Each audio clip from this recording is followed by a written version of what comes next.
Good morning, good morning, good morning. Welcome to another episode of On the Couch with Creatives, the podcast for creative professionals everywhere. We are, of course, part of the Creatives Group, a private network for creative professionals to learn, grow and develop their creative businesses together. I'm Melanie Perry.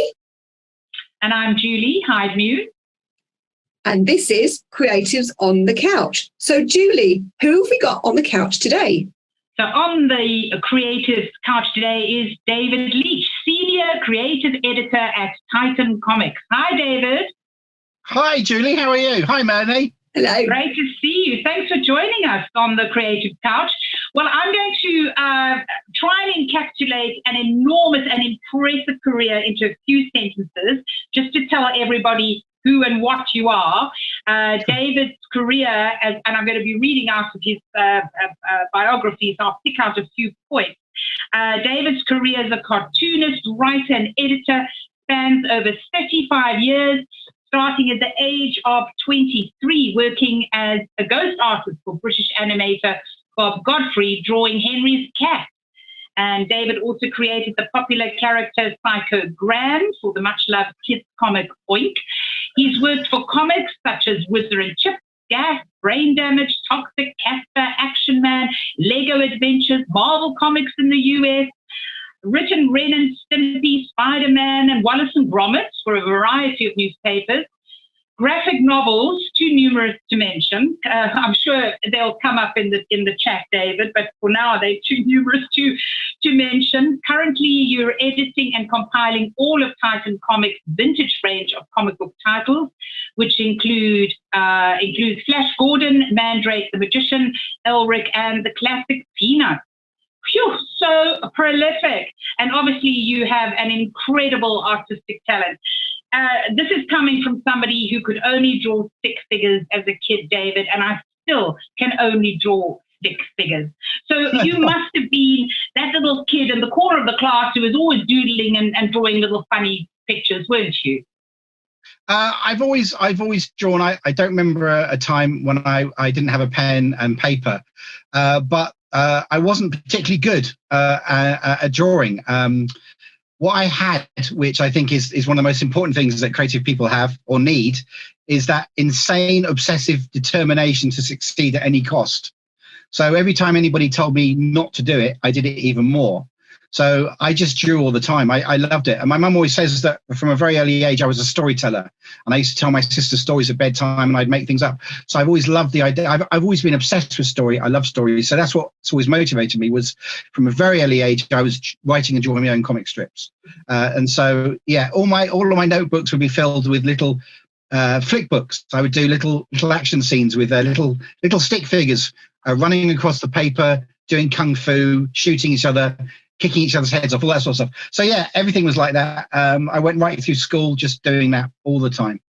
Oh, so you've also had your days of drawing stick figures. So there's twice. Oh no, absolutely. I mean, I think the thing is that there's it's very weird. Everybody having kids, you see this in your own children. Everybody's born with the ability to draw. Everybody has it, and it's weird that there comes a point in a child's development where somebody or something happens and they decide they can't do it, and then they stop. And it's very sad because when kids draw, they draw completely free. That there's nothing that stops them. They just draw and they enjoy that whole experience. It's wonderful to see. But it's when a kid says, "Oh, I can't draw," and then they stop. I think what you develop as an artist is that you develop your own shorthand. You develop your own in your head. You have a whole library to draw on of images. So when I'm drawing comic strips, I'm not drawing anything brand new. I'm just drawing on images that are logged away in my head, and I know how to draw. So I always draw hands in the same way. I always draw shoes in the same way. So you're just creating your own dictionary, if you like, of images, and that's what you learn as a kid. And the more you draw, I'm a firm believer in this, that the more you draw, the better you will become. It's just one of those things. And I think everybody can draw, but they just get in their head and they go, "I can't anymore," and then that's what stops you. Because I think the thing is that if adults try and draw, they try and draw exactly what's in front of them, and that's actually incredibly hard. So you have to sort of you have to cheat. The whole thing about being a cartoonist is that you learn a shorthand and you do it as quick as possible because you don't want to spend too long at the drawing board because the day's nice. It's interesting. So when did you cross over from that point? So we went from a point of not being very good, but you just kept on because you had this burning desire that you were going to be a cartoonist. Yeah. When did you get your kind of first break, or when did it go from being doodles on paper or that I'm going to draw to actually getting a job as a cartoonist? Well, I mean, that's really weird because I basically, when I left school, so my career path was going to be very different. My careers teacher convinced me and my parents that the best thing for me was to follow my career trajectory into Ryman the Stationers, because I had a Saturday job there. And Ryman were very keen to get me on board and put me on their management training scheme because I was actually very good at running the store. So that was going to be my career trajectory. And I was going to draw my little pictures, as was often described, my little cartoons in my spare time. But I was going to get a proper job, and then I could do all my little drawings. And I thought, oh, okay, I'll do that. So that was going to be my career path.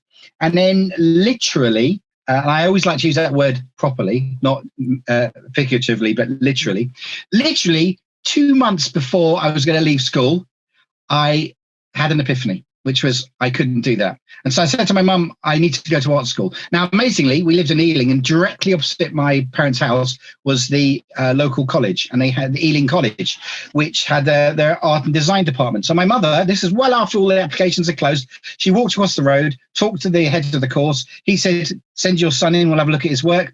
So I took I didn't even have a portfolio. I used to do these stupid drawings, A1 size sheets of paper with tiny little stick figures having gigantic battles. There'd be tanks, there'd be airplanes.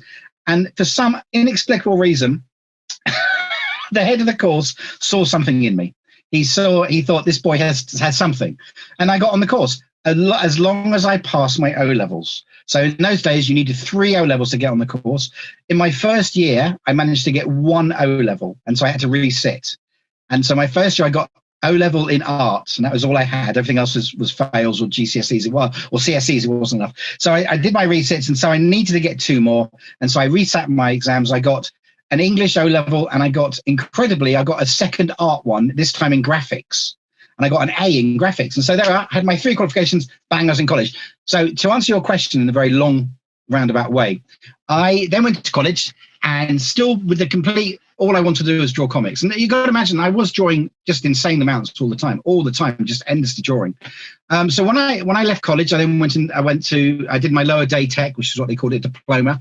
Then I got into the higher day tech, or BTech it was. And I went off to study illustration and design at Watford. And then I left college, and I just started phoning people up, because this was in the great days before computers, where you could phone up somebody and say, hello, can I come and show you my work? So I got my first job, and this is perhaps my favorite story. I'm going to tell you how I got my first job, okay, in art. So phoning people around. I left college in July, around about July time, May, July time. And I didn't have a lot going on. I was selling a little 3-panel cartoon strip to my local newspaper. That was about it. But I was still determined. And I managed to get an interview with a man called Mel Cowman, who was a cartoonist. And he had a cartoon gallery in Lamb Conduit Street in London. So I went to see him, and I showed him all my portfolio. And he said, look, I've got nothing for you, but I got a friend who I think you should go and see. His name's Bob Godfrey, and he's an animator. So I then found out Bob Godfrey's studio number, and I phoned up and I talked to the receptionist, and she said, can I help you? I said, yes, I'd like to speak to Bob Godfrey. And she puts me on hold, and then she comes back and she goes, can I ask what this is about? And I said, yes, I've been to see Mel Cowman. Mel Cowman told me to tell Bob that he needs to see me. And she said, hang on a minute. And she goes away, and she comes back. Actually, she doesn't come back. Now it's Bob. And Bob says, hello, because that's how he used to speak. Hello. And I went, hello. And he went, apparently I have to see your work. And I went, yeah. And he goes, well, you better come in and show it to me, haven't you? And so I then had my first interview. So I went along and saw Bob, and I showed Bob. Now, Bob had a fantastic animation studio in Neal Street, Covent Garden. It was wonderful, absolutely wonderful. It's now, sadly, a shoe shop. It's horrendous, but it used to be a great studio. So I went to see him, and I showed him my work, and he went, yeah, I love your work, but I've got nothing for you, but I'll bear you in mind should anything come up. And I thought, oh, well, fair enough.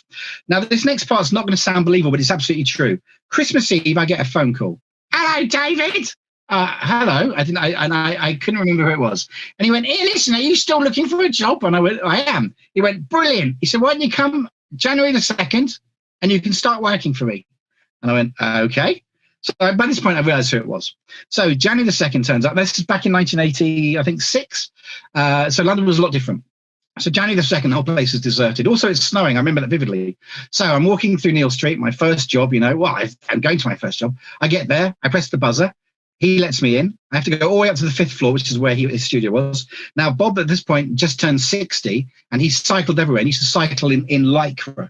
So he was a 60-year-old man. He was quite skinny, and he'd be dressed in Lycra. So he's sitting. He's the only other person in the whole building. And I go upstairs, and I arrive. And he looks up from his drawing board, and he went, who are you? And I went, I'm David Leach. And he goes, what do you want? I said, well, you phoned me up on Christmas Eve and said, did I want a job? He went, yeah. And I said, I did. And he said, okay, come in today. And he went, oh. And he looked around the studio and he went, well, that drawing board's free. You can have that one. And that's how I got my first job. So it's a marvellous story. If only it was that easy for some of the rest of us, isn't it? I do think you asked me for 3 tips to give to tell to young people who are starting out. And this is, I'll give you 2 tips right now. And the first tip is, it's not what you know, it's who you know. Yeah. And the second one is, make sure you're in the right place at the right time. So there we are. And a bit of chutzpah, let's be frank. Yeah, and a little bit, well, definitely. Because I think the thing is that what you need, and I think I'm a cartoonist, I'm a writer, and I'm an editor, but the main thing is I started out as a cartoonist. You've got to be, the one thing I'm amazed when I meet young students, they're all really shy and timid. I'm like, ta-da! I once went to the BBC, right? And I saw one person at the BBC. This is when you could phone up an art editor and you could go in and meet them. And I showed him my portfolio.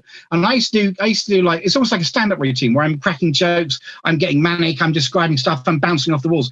It started with one person. By the end of my interview, everybody in that studio was standing around me laughing and clapping like I just done a one-to-one. Because that for me is the part of it, is that it occurred to me that I don't need to be the best cartoonist in the world, but if I can make you laugh and if I can connect with you, you're going to remember me and you're going to give me work when it comes available. And that's what happened. That's how I got my jobs, was because I made sure I was memorable. Years later, I worked for Bob for 1 year and then I went freelance. Now, so when I started working for him, I was 23 years old. When I turned 40, I went back to college and I retrained as an animator because I loved working for Bob and I really enjoyed animation. He taught me basic animation. So I was on this animation course. I was the oldest person. And one day, Bob came in to talk to the students. Okay, now I hadn't seen Bob for 17 years. Okay, I had something to talk. So he comes into the studio in front of all of the students sat there, and I'm in the back, and I knew Bob, and I thought, well, I'll go and say hello to him at the end of the thing. He looks around the room and he stops and he sees me and he points at me. So everybody's sort of like, oh, and they all look at me and he goes, "You're David Leach." And I went, "Yeah, I am." And he went, "You used to work for me." And I thought, wow, you've remembered me 17 years later. So what I'm saying is that I make sure that when you meet me, you never forget me. Make sure you're memorable. The trouble is that nowadays, it seems to me that many people that you work for, they go and check out what you've been saying on social media. So you've got to be ever so careful what you say and do. But I always say that if you can, I do this as an editor, is that I build a rapport and a friendship with my artists, because I think that if you have a rapport with someone that you're working with, especially as an editor, and you need your artist to be delivering work on a regular basis, if you have a rapport with somebody, they're going to want to work for you. They're going to want to produce the best work. I just finished doing one of the things I do as a senior creative editor at Titan is not just the old vintage stuff, but I'm also doing brand new stuff. Like I do 3 different Blade Runner titles. I'm doing Rivers of London. I'm also doing graphic novels. So we did one of the Phantom of the Opera, and I just put one to bed, which was an adaptation of The Man That Fell to Earth. So my artist for The Man That Fell to Earth was an Indian artist called Dev Pramanik. He's based in New Delhi, and I had a situation where using Gmail, we would chat, where you can just like write a message and it automatically appears on his desktop. So he was always able to contact me whenever he wanted to. And so we would just chat. And there came a point where he was finding it hard, the whole lockdown and everything like that. And so there was one day where I was sat at my drawing board and he was sat at his drawing board, and we just chatted and drew together. And it's that sort of thing which you develop with an artist, which is wonderful, because you sort of you have a connection with them. And I think you sort of forget, if you're not an artist, how lonely it can be. You know, and then when you're drawing on your own, the self-doubt creeps in, the sort of the fear of it. And there's stages to creativity, which can be terrifying. There's a bit where you begin to hate what you're doing, and then you realize that what you're doing is the worst thing in the universe, and that when it finally appears in print, everyone's going to hate it and your career is over. And then you start doubting how good you are. And you have this constantly. But if you're able to talk to somebody, all that doubt gets pushed to one side. What was your question? I think we've forgotten. No, we've gone so far away from it. But in any creative pursuit, it's so nice to bounce ideas off other people. You're so right about working in isolation for a creative person can be very lonely. Definitely, absolutely right. It can be. But I mean, the funny thing about creativity is ultimately it comes down to that creative person producing and creating something.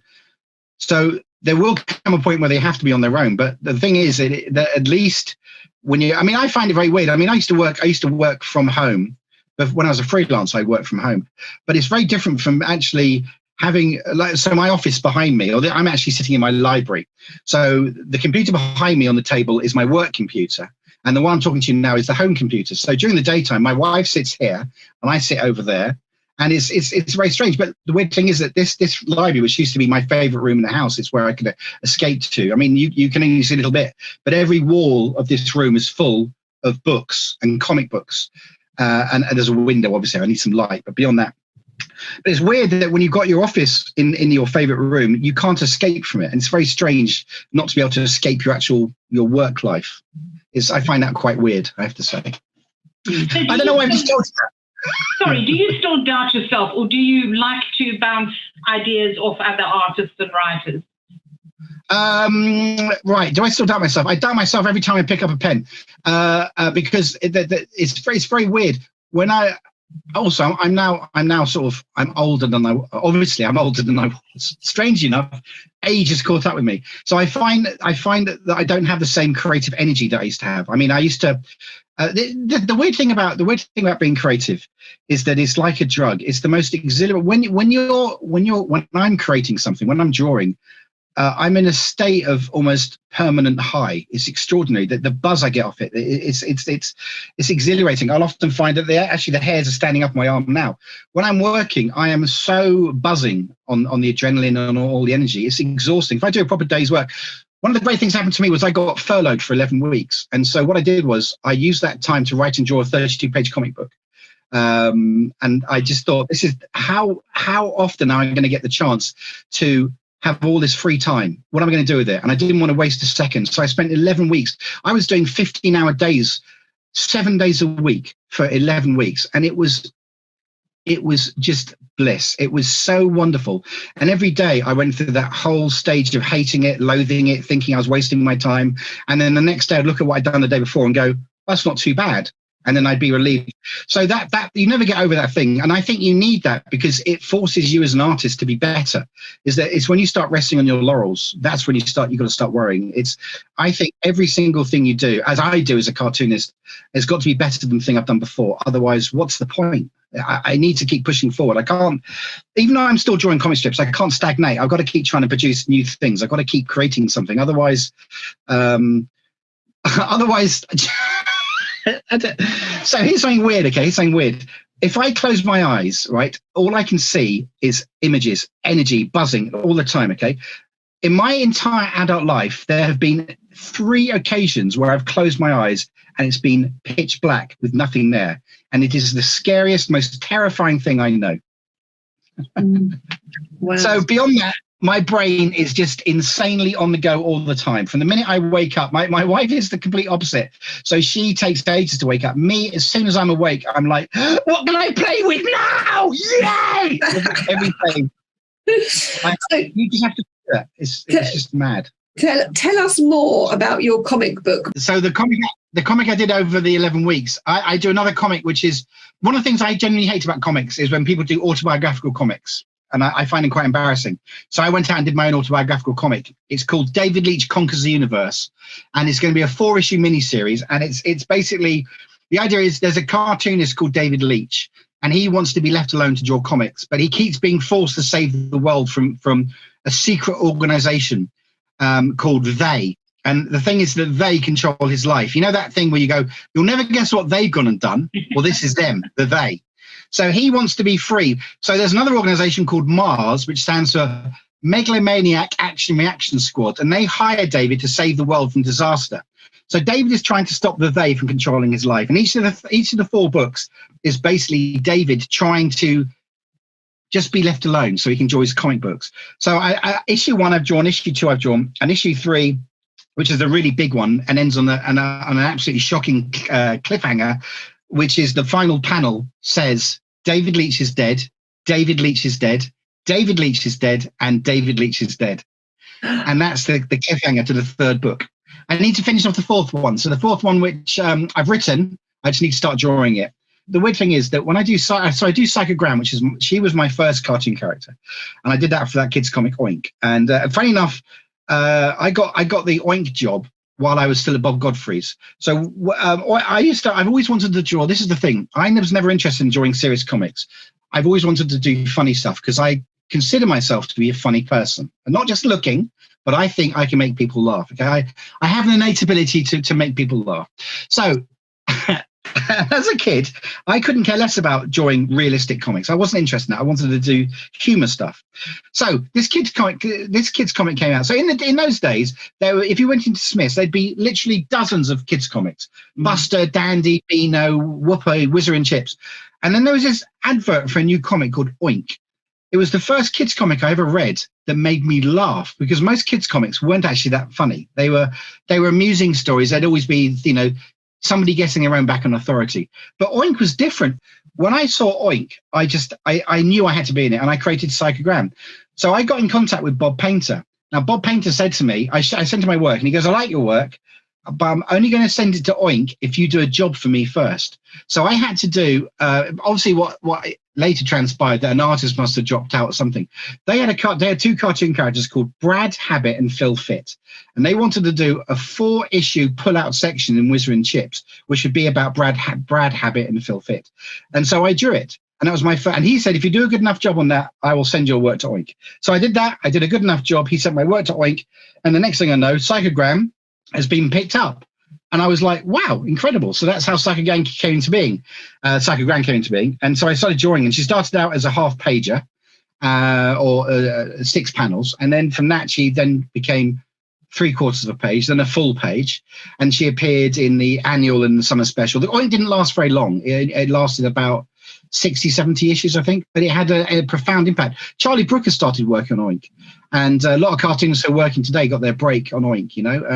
Banks, the Financial Times pocket cartoonist, he had a strip in Oink too. He had several strips in Oink.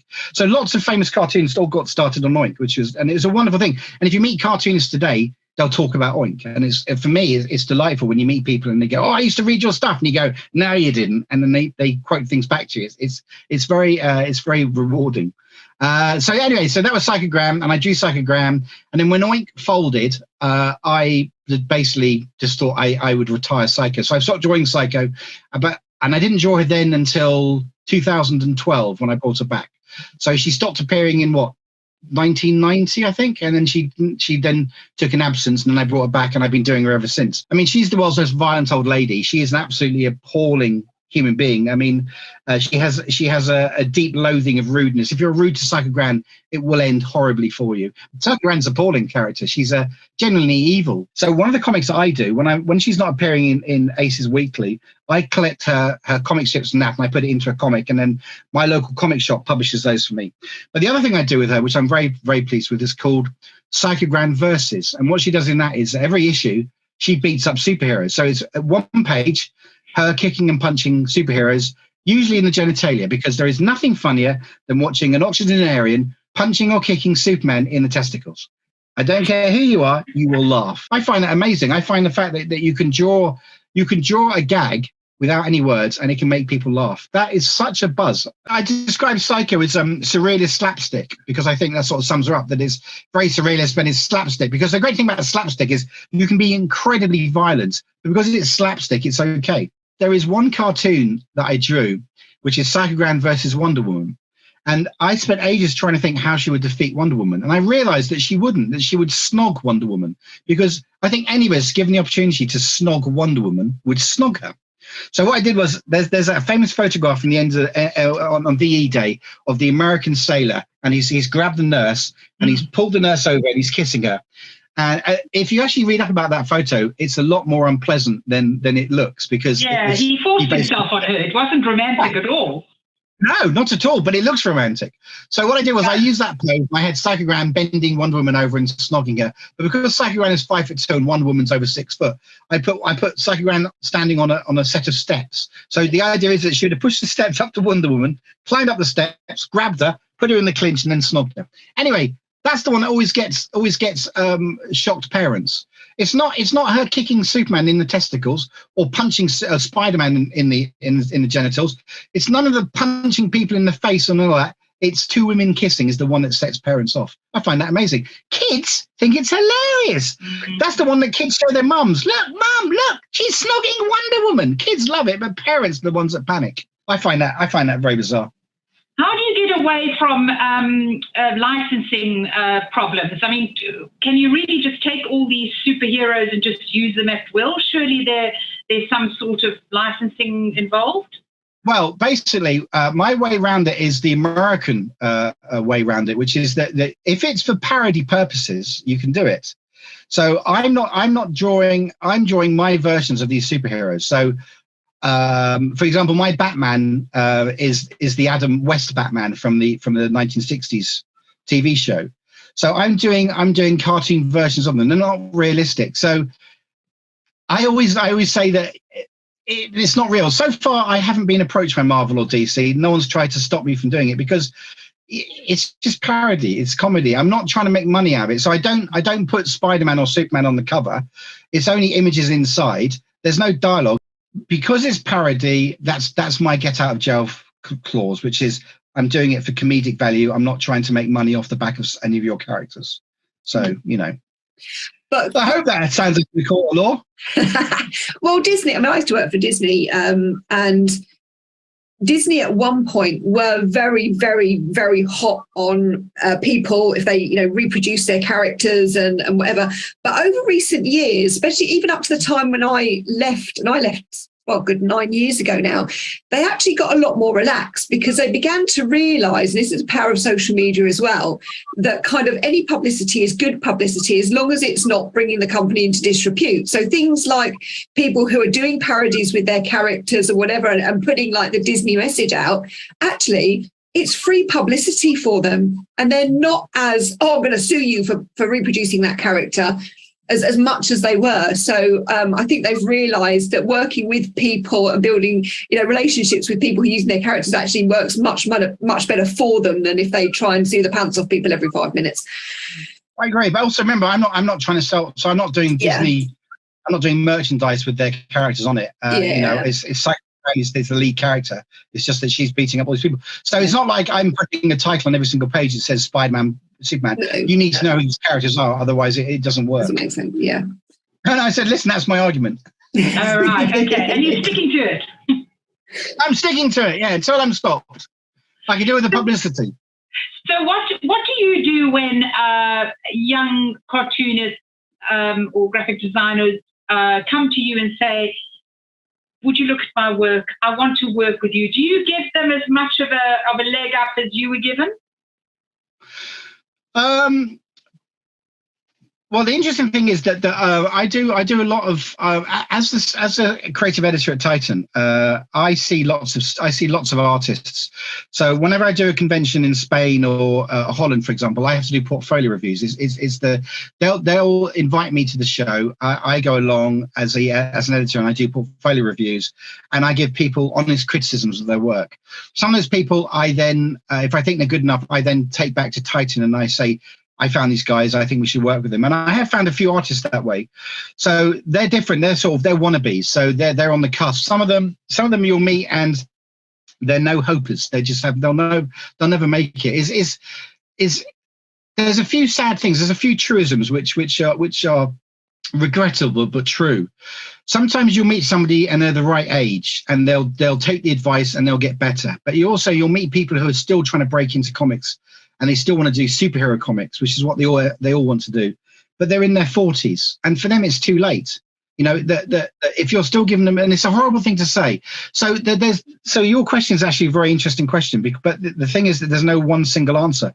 I will happily look at anyone's work. I will happily give advice. I have no problem with it. And I try and be as supportive as ever. When I was starting out, there was one cartoonist who I'm not going to name, who when I showed him my work, he basically said, give up, stop, you're never going to do it. Just don't waste your time. Go off and illustrate kiddies books. You're never going to be a cartoonist. And that absolutely broke me, and broke me for about 2 weeks. And then one morning I woke up and I thought, bleep, bleep, bleep, bleep, bleep. I'm going to show that bleeper. And it made me even more determined, because I was so angry. How dare anybody tell me not to do it? I couldn't care less. I was going to do it. And that's what I talked about earlier on, is I was laser focused. When this is the important thing about age thing. When you're 20 years old, okay, there's nothing stopping you. You can put your laser target on the whatever it is, a mile away, and you go for it. You don't stop. Nothing stops you. When you're young, you have no responsibilities. You can achieve whatever you want. Obviously, I realize this isn't entirely true, but this is how I looked at it. That was my focus. That was my goal. Nothing was going to stop me. Okay. Every time you told me no, I would do it 10 times harder, because I didn't care what you said. So what you asked me for other things, other things I would tell people, and I do tell people this, so I'm going to have to swear now. Basically, here's one of my other truisms for anybody starting, which is, fuck them if the worst thing they can say to you is no.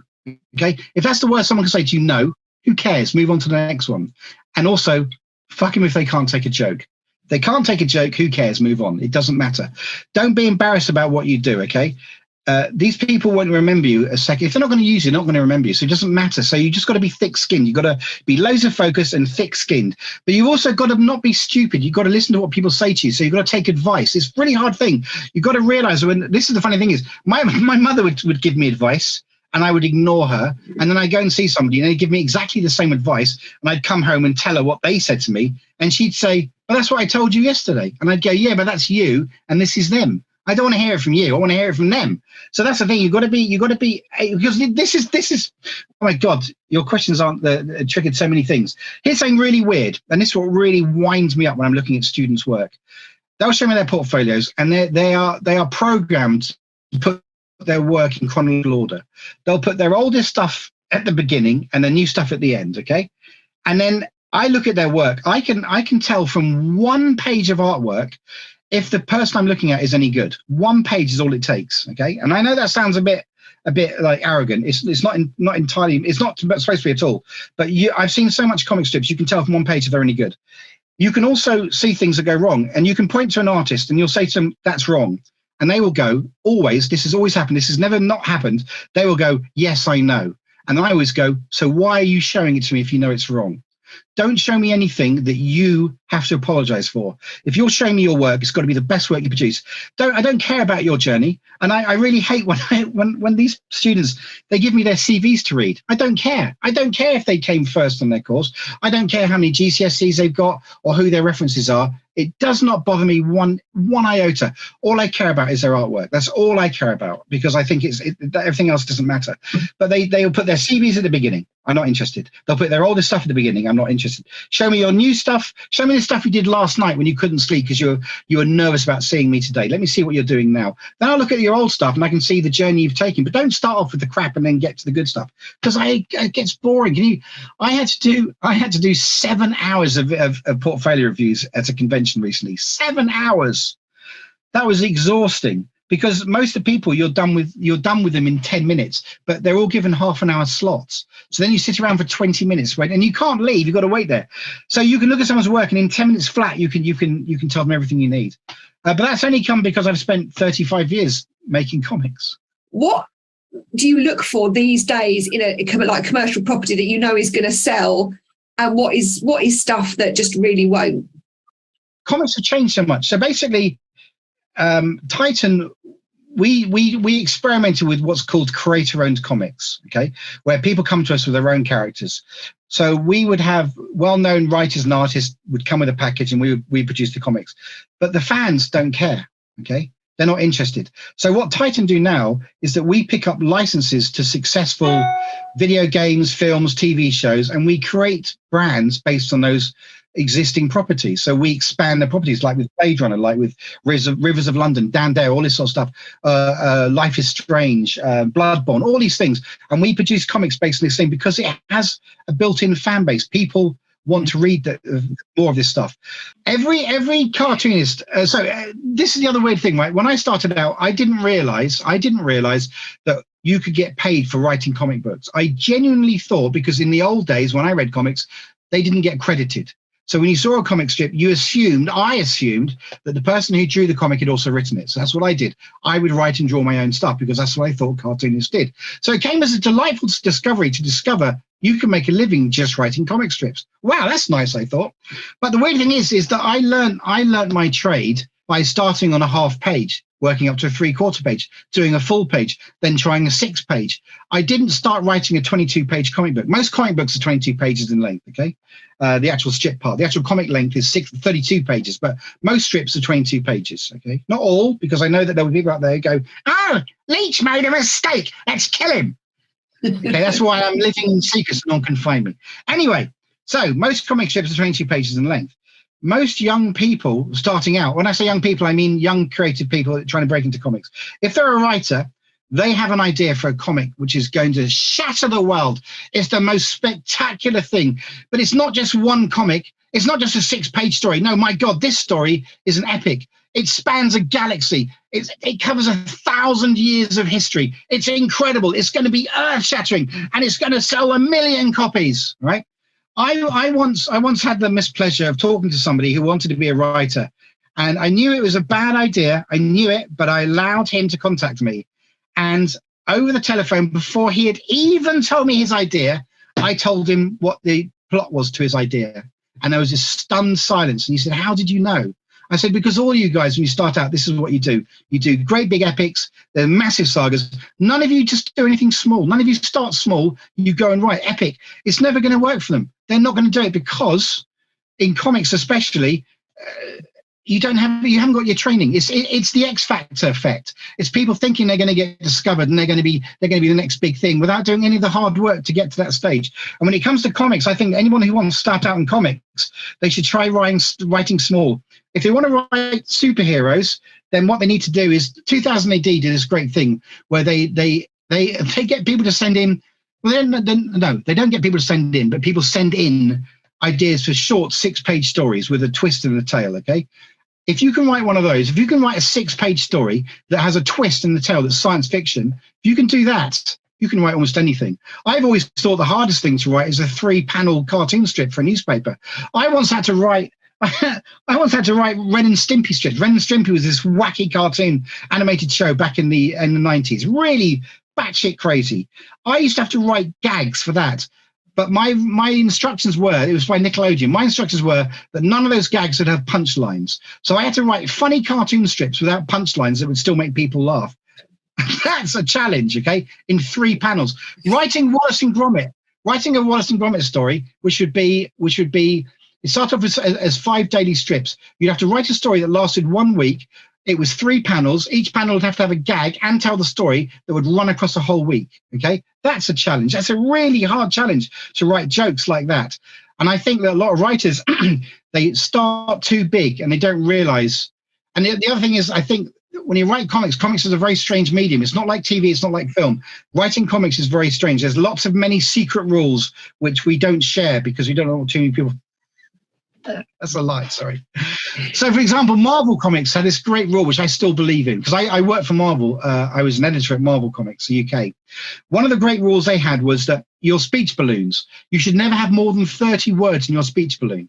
Now, that's a real challenge, and I still do it to this day. If I've written a balloon, if there's more than 30 words, I rewrite it. So the idea is, how short can you make this where it's still interesting, the voice is still unique, and you still get your information across in 30 words? That's a real challenge. And I think it's all these sort of things like having too many characters speak. But I'm trying to go back to your question, which was, what was your question? No, I think you've gone what into my doesn't? next question, which was, can you give us your top 3 tips? And I think you have already. Yeah. I've got 3 top tips for writing. Now, these are very important. One is the 30-word rule. Okay, that's really important.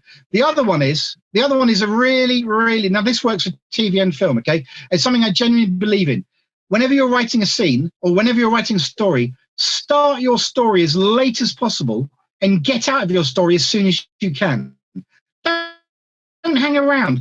I always give this example. If your story is about a man who gets up in the morning, goes to work, and when he's at work, he gets hit by a meteorite and he gets turned into a superhero, when do you start that story? Do you start that story when he wakes up in bed? Do you start that story on his way to work? Do you start that story when he's in the office? When do you start your story? Now, that works for scenes as well. Start your scene as late as possible and get out as soon as you can. Don't hang around. Once you've done your bit, bang, move on to the next thing. Keep your stuff moving. You've got to keep the momentum going. The other thing is, what's the other thing? The other thing is, I've forgotten. They're in my head, right? And I've forgotten what they are. This is number 3. Yes, number 3. Start your scene. Yes, the other one is never go back. So if your character's left the scene, if they leave the room, don't then go back to the room. Once they've left that room, move on. Keep moving forward. Obviously. So Stephen King, when he talks about writing, he believes that plot is the enemy of story. Okay, I'm paraphrasing, but the idea is that when Stephen King writes, it's a train of thought. Is that his stories start, he works out his characters, and then once he puts the story in motion, the characters reveal the stories that goes along. I am the complete opposite. I believe that plot is everything. When I'm writing anything, I cannot start until I know the very last line of dialogue. So until I know the punchline, I can't begin something. Now, the punchline might change, but when I start, I need to know how it's going to end because I have to know what the end is going to be. So that's something else which is very important. So for me, I think that when you're plotting something, especially in comics, because you have a 22-page thing, if you have to tell a story in 22 pages, you need to break it down. It's like, how do you need to know? If you were given this job, you need to go into that room and eat an elephant. There's an elephant in the room. You need to eat it. I can't eat a whole elephant. But if you chop that elephant into little chunks, you could eat an elephant. We all could. We could easily eat an elephant. It might take us a while, but if you approach the comic strip, anything like that, in the same way, which is rather than think about it as a 22-page, you break it down. So, for example, I used to have to write Action Man comic strips. Now, Action Man was a 6-page comic. I'd be given the Action Man of the week and the toy they wanted to promote, and I'd have to write the stories. So now I'm thinking, oh my God, I've got 6 pages. That's a lot. What am I going to do? And then you go, well, hang on a minute. Page 1 is when you introduce the Action Man and the toy, and page 6 is the punchline. So now I've only got to write 4 pages, And so what you do is you keep whittling it down until you can manage it. So, and then the other great rule is that it's not the writing that's important; it's the editing and the rewriting. So when you first write, just get everything down first of all, and then you rewrite it. But I've saw 2 other rules as well.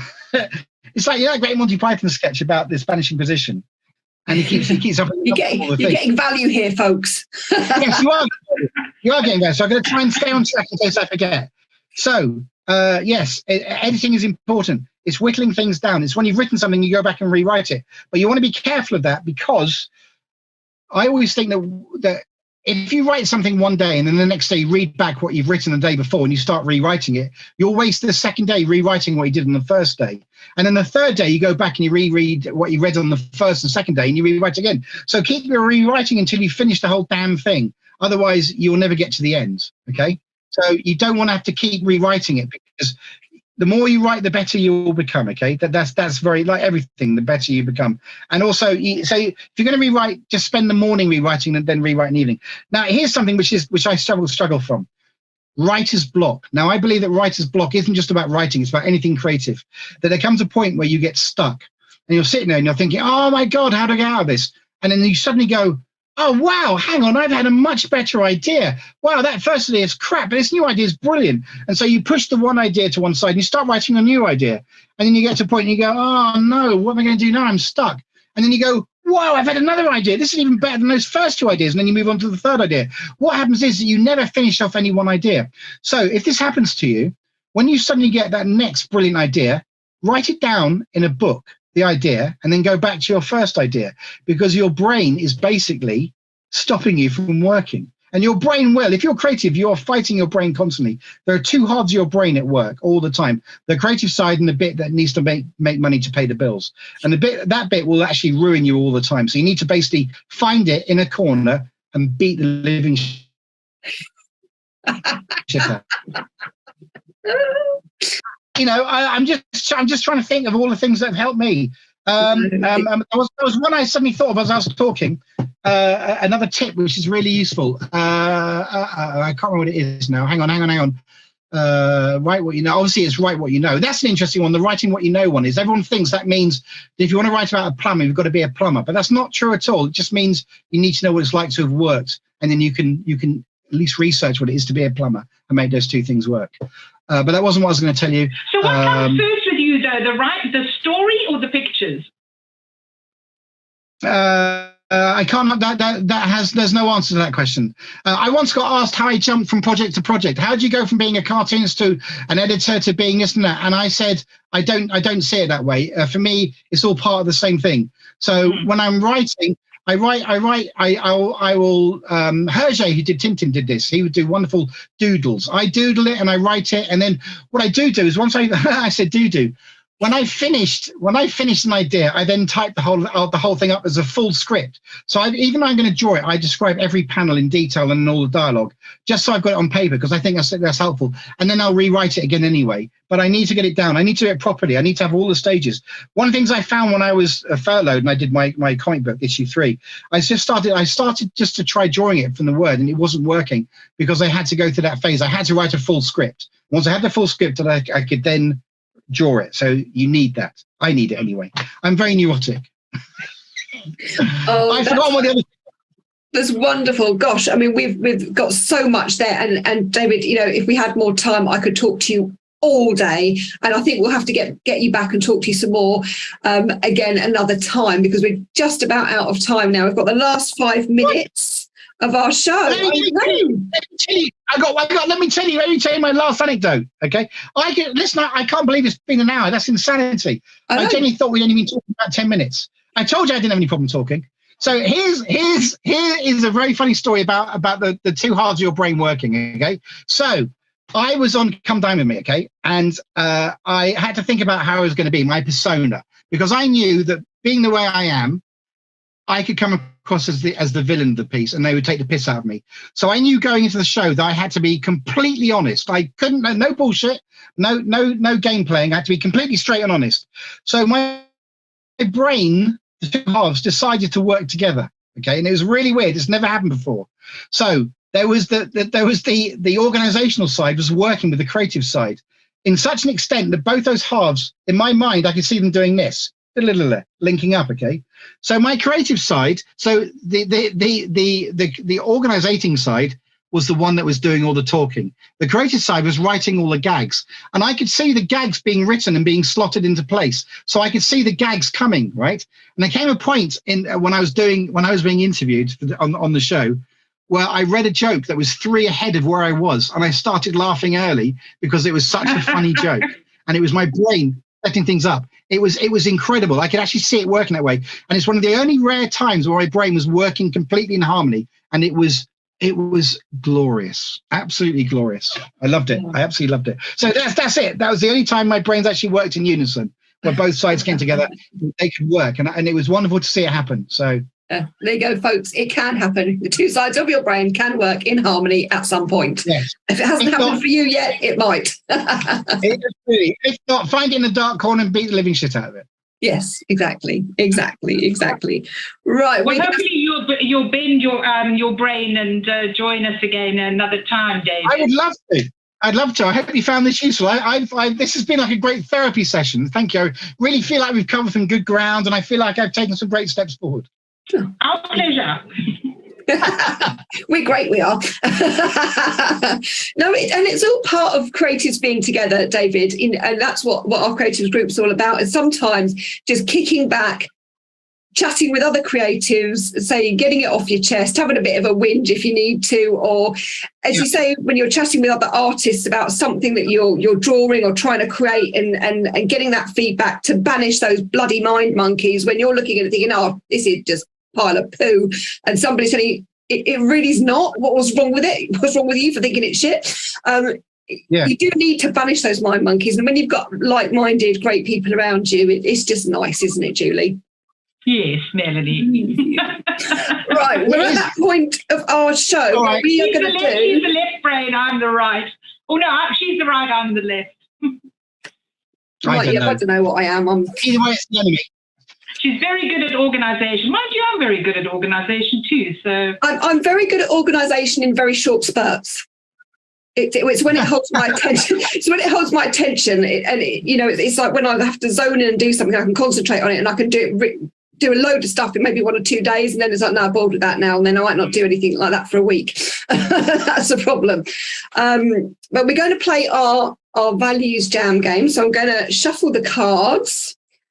And we're going to talk about, when David's picked a card. And I wonder what card we'll get this time, Julie, because we've been really, really lucky with it. But not lucky, it's just been really weird. It's like woo-woo weird. Well, I think whatever card we get, we're going to get an answer from David that will be mind-blowing.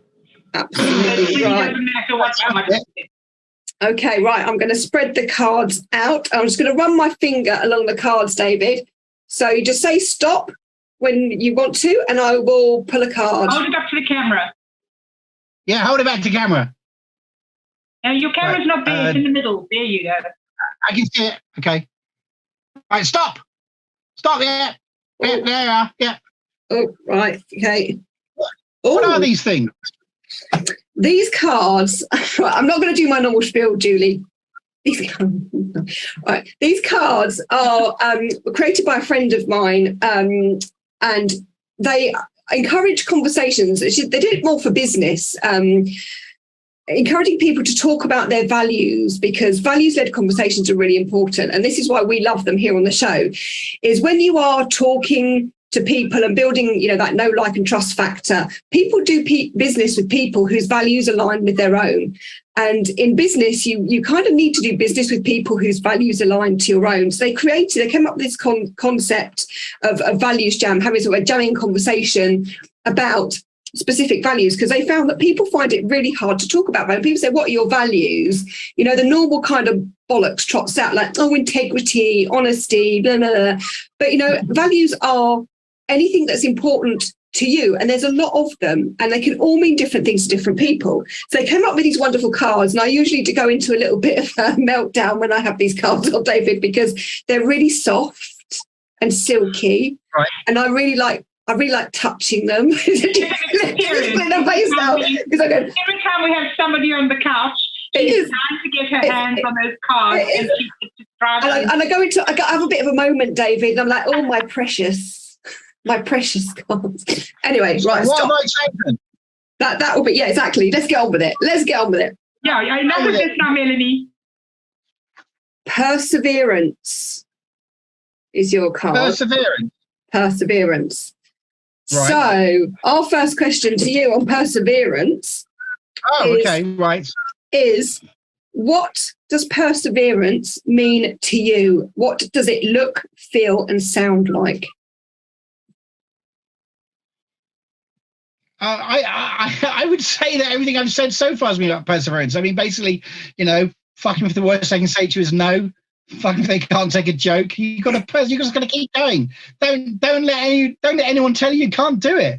Unless of course you're murdering somebody, and then saying, do you mind stopping? It might be a good idea. Yeah, well, there are limits, Yeah, there are limits. Thank you. There are limits. Yes. Let's draw the line at murder. Let's say that's our baseline grid, is that we're not murdering anybody here. Okay. I think that's a good start. Beyond that, it's just persevering. It's committing yourself to it. It's actually seeing it through to the end. But it's also knowing. Don't strive for perfection. I think perfection is the killer of creativity. Just strive for as good as you can get, okay? It doesn't matter. No one's going to... So I'd launch into another rant about something enjoying. People get wound up about perspective, okay? And I always say to artists, no one's going to check with a ruler, If you're slightly wrong, who cares? As long as it roughly works, it's fine. So persevere what you're doing. If you want to do something, do it. If you want to do a 6-page story, do it. Don't give up. Go through to the end. Finish it. For God's sake, finish it. I think that is true. What does it look like? Yeah, it looks like. I don't know what it looks like. It sounds like this. It might look like a really long road stretching out in front of you, going on forever. No. What it looks like? No. Oh no! I tell you exactly what it looks like. I was going to make a joke, but I'm not now. But you're almost, Melanie. You're almost right from my point of view. What it is, it's a really long tunnel. It's not a road. It's a really long tunnel. And when you start, all you can see is black. But then suddenly, off in the distance, you see a little pinprick of white. And then you keep going to that. And that pinprick, that white, will be the ending. So that's perseverance, is that tiny little pinprick of light at the end of an incredibly long tunnel. That's what perseverance looks like. There you go. Perfect. Absolutely perfect. Oh, well... Hey. It's a hard slog to get to that little tiny pinprick of light.